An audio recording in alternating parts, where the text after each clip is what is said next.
Bienvenue à la ferme agroécologique de l'association La Saisonnière pour ce nouveau numéro de Voir c'est croire, le magazine qui vous fait découvrir l'agriculture africaine autrement à travers les innovations et les succès de jeunes entrepreneurs agricoles du continent.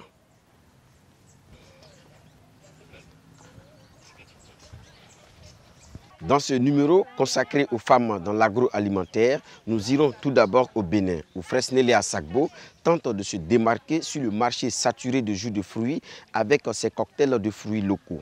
Ensuite, nous irons en Côte d'Ivoire pour rencontrer Caroline Yen qui réduit le gaspillage de fruits saisonniers en les transformant en confiture. Et nous reviendrons au Burkina Faso pour terminer ce voyage entrepreneurial dans le village de Donsin où des femmes s'investissent dans la transformation de la tomate produite localement en purée naturelle sans additifs et sans conservateurs. Nous recevons comme invitée Madame Sophie Segbo, présidente de l'association La Saisonnière qui nous accompagnera tout au long de ce voyage entrepreneurial. Vous êtes bien installés, c'est parti, direction le Bénin. Fresnelia Sagbo a commencé la production de cocktails de jus de fruits locaux en 2012 avec 5 000 francs CFA. Aujourd'hui, elle réalise un chiffre d'affaires de plus de 15 millions de francs CFA l'année. Découvrons.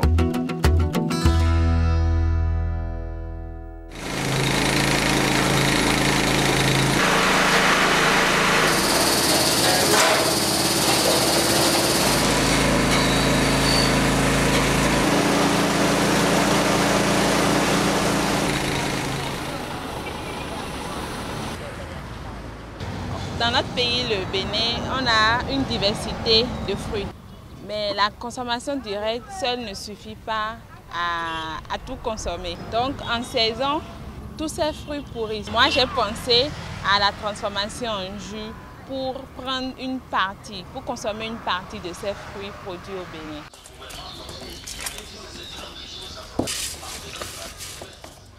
Je suis partie de 5 000 francs de baobab.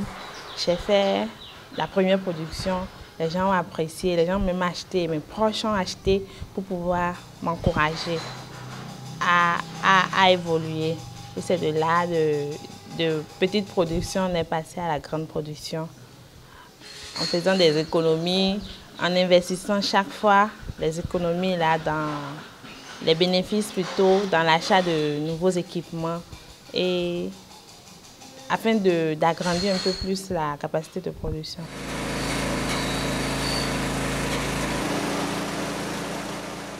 Avec la demande, on a voulu innover un peu, vu que les jus purs, tout le monde le fait, et puis on en a, surtout l'ananas, les jus d'ananas, c'est plein au Bénin. Donc nous faisons des cocktails pour mettre un peu plus de particularité, pour innover un peu plus.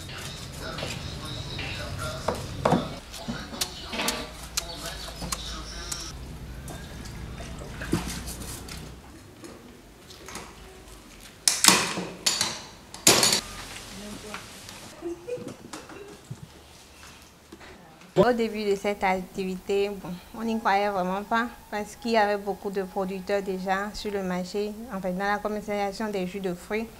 Donc c'est bien après qu'elle a vraiment su nous montrer qu'elle pouvait se faire une différence sur ce marché avec sa détermination et surtout par la qualité de ses produits. Par exemple, chez nous, on fait des cocktails de jus de fruits. Et on utilise beaucoup plus la saveur citronnelle. Vous ne retrouverez pas cela sur le marché. Bon, en fait, au début, on était les seuls à le faire. Dans l'entrepreneuriat agroalimentaire, il y a vraiment de l'avenir. Mais ceux qui y vont vers l'entrepreneuriat agroalimentaire, c'est ceux qui sont courageux. Ceux qui ne se découragent pas, parce que ce n'est pas facile, surtout les débuts. Trois grands conseils à mes frères qui aspirent à l'entrepreneuriat agroalimentaire. C'est d'abord avoir une idée de base qui vous appartient. Ne pas copier ce que les autres font déjà. Ajouter une touche particulière, innover un peu et ne pas se décourager même si ça ne va pas. Foncer, évoluer et ensuite prier pour que l'activité prospère encore plus.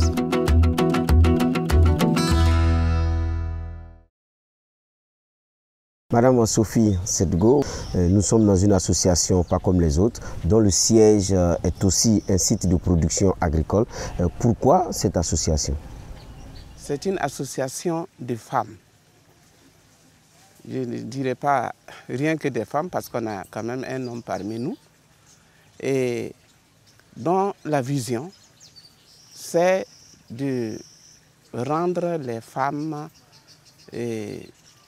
autonomes, c'est-à-dire de ne plus parler de la vulnérabilité pour ce qui concerne les femmes, de ne plus parler du visage féminin de la pauvreté. Là, c'est notre vision. Et maintenant, nous avons un objectif, c'est d'améliorer la condition de vie des femmes à travers beaucoup d'activités, dont ce jardin dans lequel nous sommes. On remarque que c'est une approche très intéressante. Comment cela a été mis en place? Bon, en tant qu'enseignante de sciences, depuis les lycées, j'avais toujours ce qu'on appelle un coin jardin avec mes élèves. Et lorsque je suis allé à la retraite, j'ai eu l'opportunité, j'ai eu la chance d'avoir un partenariat avec la mairie de Nongurmachon qui nous a donné cette surface plus un forage. Et c'est ce qui nous a permis en tout cas de mettre en place notre jardin. Et comme tout début, nous étions dans l'agriculture conventionnelle, c'est-à-dire que nous utilisions beaucoup de pesticides, beaucoup d'engrais chimiques. On a même eu un cadeau d'une ONG que je ne nommerai pas, qui nous avait déversé ici 2 tonnes de NPK plus urée et beaucoup de pesticides tels que les D8 et autres. Et cela a contribué énormément à dégrader ces jardins. Rien ne poussait plus. Alors, nous nous sommes convertis en agriculture biologique, d'abord en utilisant les excrétas des animaux, la fumure organique, et petit à petit, nous avons eu des formations en agroécologie, en agriculture biologique, et nous sommes même certifiés. Nous avons le label SPG du Sénat-Bio. La suite de notre voyage entrepreneurial nous conduit à Abidjan, la capitale ivoirienne. Caroline Yen a commencé à faire de la confiture de mangue qu'elle offrait à ses proches. Aujourd'hui, elle en a fait une entreprise, Carol's Confiture fait maison, qui tourne très bien.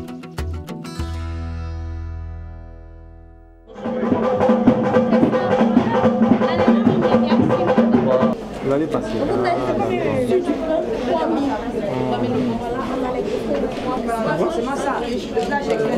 Au plateau. Chaque jour, je vais au marché et je vois les fruits qui se gâtent. Et en Côte d'Ivoire, ici, il y a 80% des fruits qui se gâtent sur le marché. Et ça, c'est pas possible en fait. Et c'est ça qui m'a donné la motivation de pouvoir transformer ces fruits-là et pouvoir aussi faire une entreprise avec, créer des emplois pour mes frères, pour mes soeurs et pour pouvoir éviter tout ça. Je pense que ce gaspillage ne doit plus continuer longtemps. Par exemple, on a fait combien de production aujourd'hui?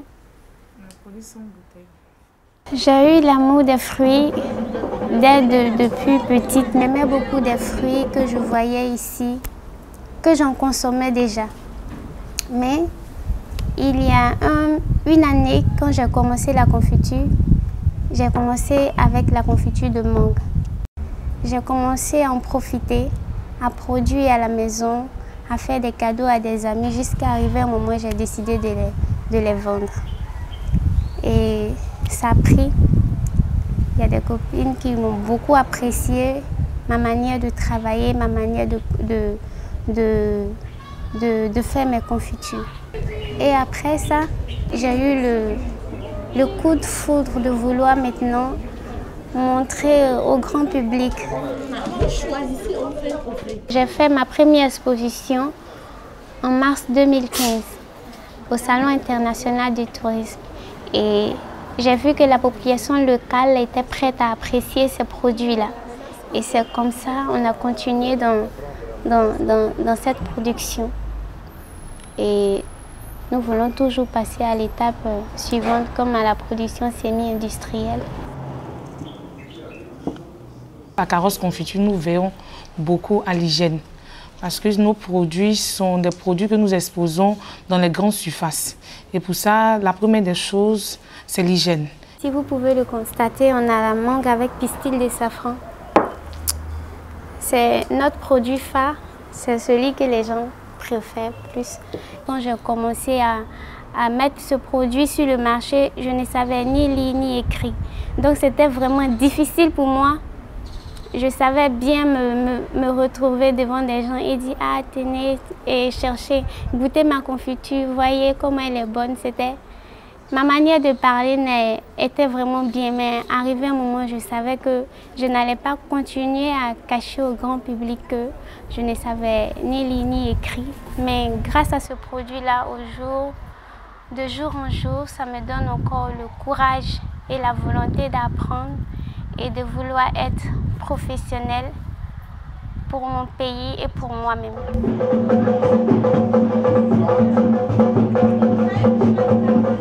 Les difficultés, comme les produits viennent par saison,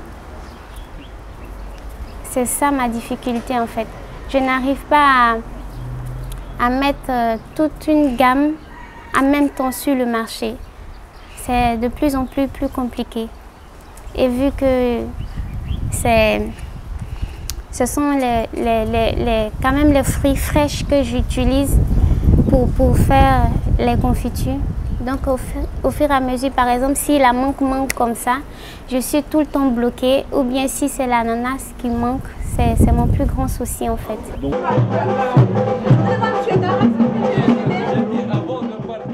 Mais les ressources pour pouvoir réussir en tant que jeune entrepreneur, je pense que surtout c'est le travail bien fait et de jour en jour de ne pas se dire qu'on connaît et de toujours vouloir apprendre.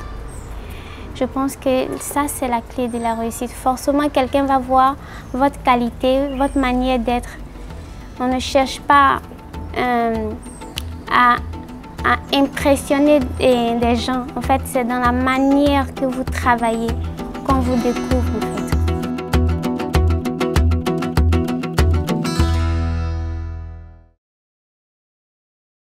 Comment cette portion de terre contribue à changer des vies au niveau de l'association La Saisonnière? Effectivement, nous sommes sur une superficie qui ne vaut même pas 1 hectare. Mais nous avons compartimenté en planches. Une planche, c'est un lopin de terre qui vaut à peu près 6 mètres carrés, c'est-à-dire 1 mètre carré de largeur et 6 mètres de longueur. Alors, chaque femme dispose de 6 planches ou plus. Donc, tout est partagé selon le dynamisme de la femme. Et cette utilisation judicieuse, en tout cas, permet aux femmes de produire ce qu'elles veulent. Alors, il y a eu au départ des critères de sélection basés sur le fait de ne pas avoir un travail, de ne pas avoir de revenus. Hein. Alors, donc, il y a eu ce recrutement à partir des femmes qui étaient vraiment démunies, qui, à la limite, même contribuaient aussi à dégrader l'environnement parce qu'il y en a qui grattaient le sol et pour avoir un peu de sable, un peu de gravier. Donc vraiment, à travers cette agriculture biologique, les femmes arrivent à survenir à leurs besoins en contribuant aux charges de la maison et en participant aussi à la scolarisation de leurs enfants. Je prendrai l'exemple de Madame Ouedraogo Aminata, qui a été recrutée comme les autres femmes, qui aujourd'hui est exploitante comme ses camarades, mais aussi parce qu'elle avait quand même un niveau de la classe de 5e des lycées et collèges. Aujourd'hui, elle est animatrice dans nos ateliers, parce que nous avons des ateliers aussi de couture et de tissage, d'alphabétisation. Et elle a été faire des formations, et même à Dakar, sur les micro-jardins. Aujourd'hui, elle a un moteur. Elle a un moteur. Ses enfants sont scolarisés. En tout cas, c'est un exemple de développement personnel pour ce qui la concerne.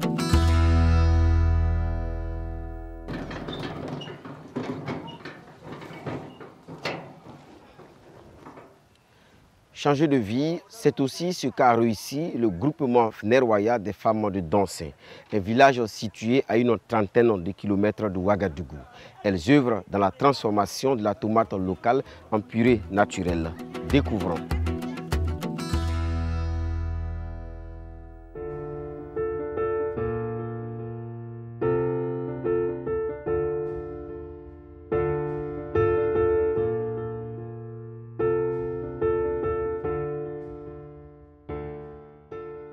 Je suis Madame Ouedraogo Aminata, membre du groupement féminin Nerwaya de Donsin. Donsin est un village de la commune rurale de Lumbila, situé à quelques 30 km de Ouagadougou. Nous transformons la tomate en purée depuis 2003.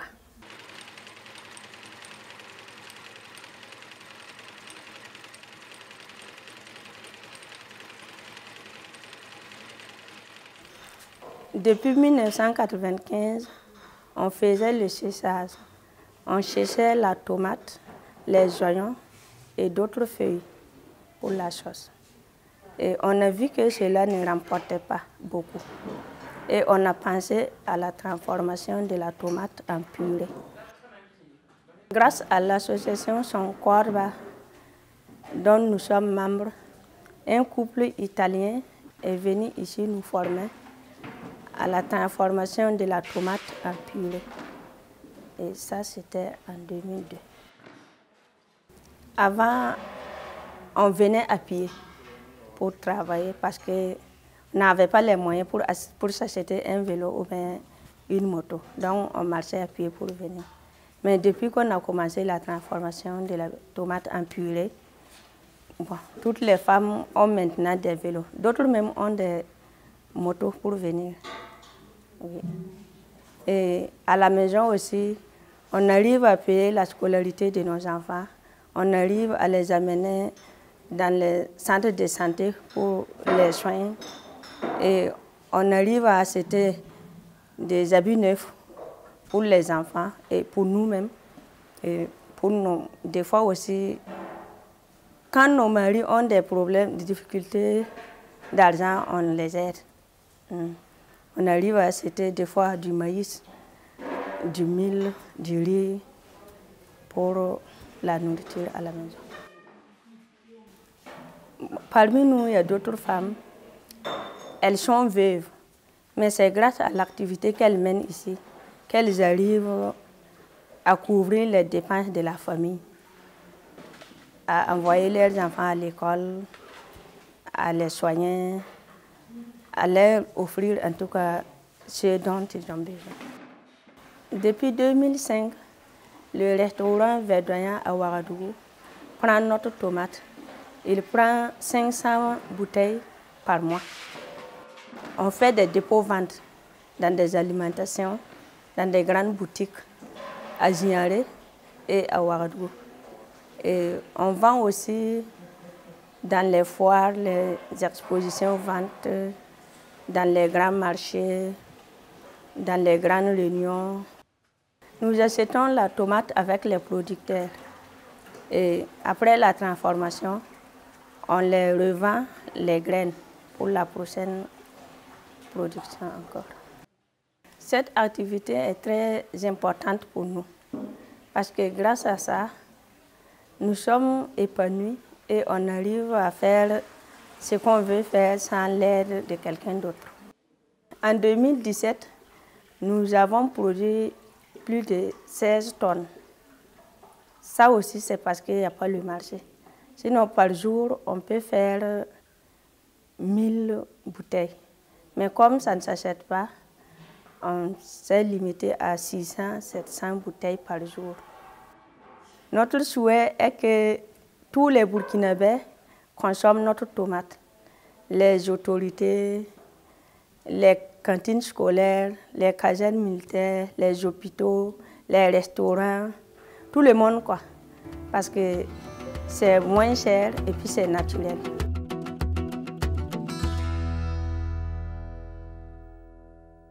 Selon vous, la présence des femmes dans le secteur agroalimentaire est une chance pour réaliser le développement de l'Afrique?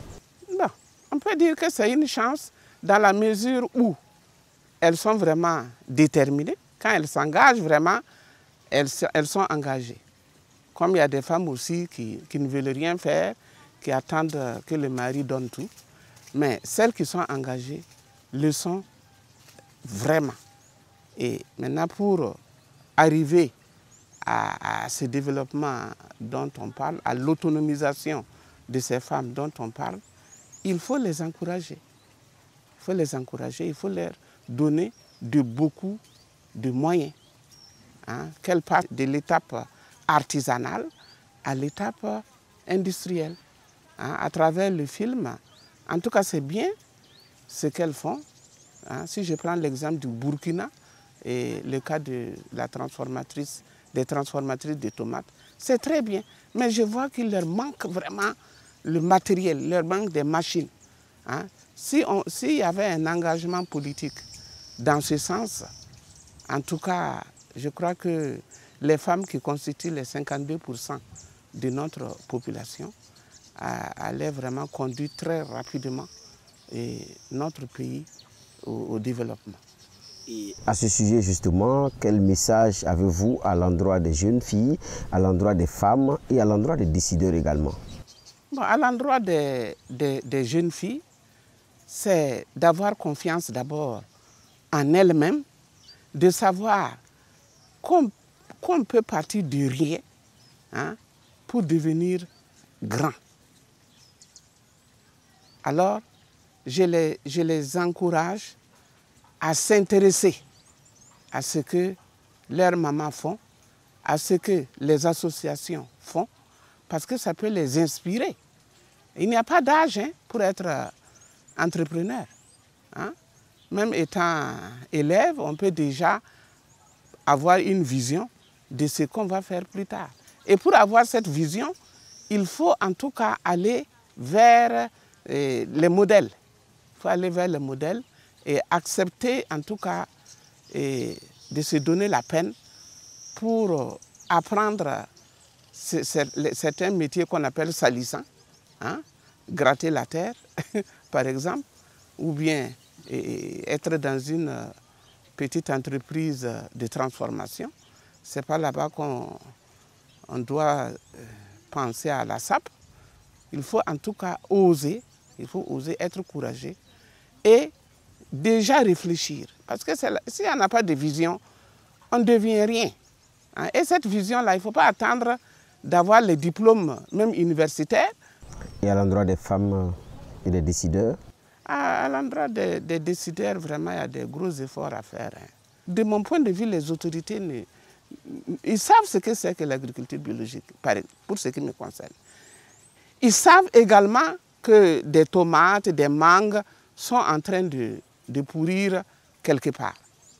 Mais quand on parle de transformation ou quand on parle de ce genre